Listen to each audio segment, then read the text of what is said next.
Dr. Sagar. برید کنار. برید کنار.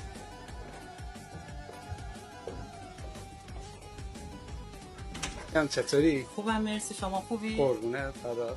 چه خبر؟ چی سلامت. شد؟ این همه راه اومدی؟ چند ساعت تو راه بودی؟ من 11 ساعت. 11 ساعت تو راه بوده که بیاد اینجا. آفرین. خیلی خوبه.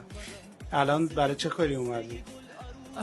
آقای دکتر به خدا 12 ساعت راه دور اومدم، دستم به دامنت. چی شده؟ این شب عروسی زن اولمه، به خاطر لبام طلاقم گرفته ازم. گفت لبات کوچیکه دوست ندارم، 2 تیکه ژلی 4 تیکه بزن لبا رو بزرگ کن ما بریم 2 ساعت دیگه عقدشه، میخوام منو ببینه عروسی رو به هم بزنه دوباره برگردیم. نه بابا. آره تو رو خدا خون و خونریزی میخوای؟ دیگه بزن ژله رو ما بریم، دستم به بزن. دامنت بزن بریم. حالا طرف کی هست؟ زن اولم. نه اون که نجیلا. باش رفته. یعنی میگی میخواد ازدواج ها میخواد ازدواج کنه با تیمور شوهر دومم. باش تیمور شوهر دوم. آره خیلی پیچیده شد. من یه ذره فقط ژله رو بزن ما بریم، الان 2 ساعت دیگه عقدشه. باشه. بریم سریع آماده شو. من آمادم. بریم.